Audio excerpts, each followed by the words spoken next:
अब हम लोन के बारे में बात करेंगे, सब्सिडी कैसे मिलेगी, लोन आपको कैसे मिलेगा।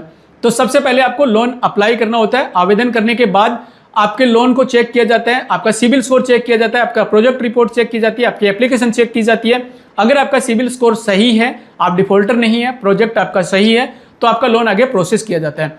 इसके बाद विभागीय अधिकारी आपकी लोकेशन पे आएंगे जहां पे आपका बिजनेस है, वहां आकर के चेक करेंगे, सर्वे करेंगे कि आपका जैसे आपने प्रोजेक्ट में बताया वैसे ही एग्जैक्ट आपके पास व्यवस्था की हुई है, यानी कि चारे की व्यवस्था है, शेड की व्यवस्था है, आपको जो चारा वगैरह उसकी भंडारण करने की क्षमता है, और पशुओं को रखने की पूरी व्यवस्था आपने कर रखी है, पानी वगैरह की, ये सारी कुछ चीजें चेक की जाती है। अगर ये सारी चीजें सही होती है तो आपका लोन आगे अप्रूव किया जाता है। लोन अप्रूव होने के बाद सबसे पहले आपको यहाँ पे एक साथ पूरा अमाउंट नहीं मिलता, और वो अमाउंट आपको नहीं मिलेगा, आपने जहां से पशु खरीदे हैं उनके अकाउंट में जाएगा।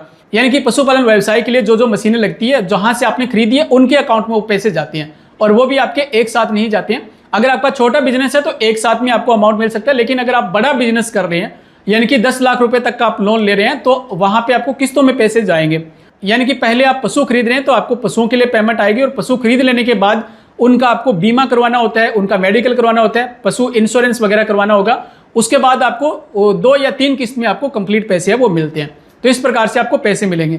सब्सिडी हमें कब मिलेगी, ये सबसे इंपॉर्टेंट वाला सवाल है, और काफी लोग पूछते हैं कि सब्सिडी कब मिलेगी। कई किसान मित्र ऐसे सोचते हैं कि हमें पहले सब्सिडी मिल जाएगी फिर हम सब्सिडी लेकर के बिजनेस करेंगे। ऐसा नहीं होता है। सबसे पहले आपको लोन मिलता है, लोन लेने के बाद आपको बिजनेस करना होता है, पशु वगैरह खरीदना होता है, बिजनेस आपको रन करना होता है। जब आपका बिजनेस सक्सेसफुल रन हो जाता है तो विभागीय अधिकारी दोबारा से आकर के चेक करते हैं आपका बिजनेस चल पड़ा है और आपकी व्यवस्था आपके प्रोजेक्ट के अकॉर्डिंग है और प्रॉफिट वाला बिजनेस है, तब आपको सब्सिडी मिलती है। ठीक है, उसके बाद आपको सब्सिडी वगैरह मिलेगी। तो इस प्रकार से आपको ये बेनिफिट मिलता है।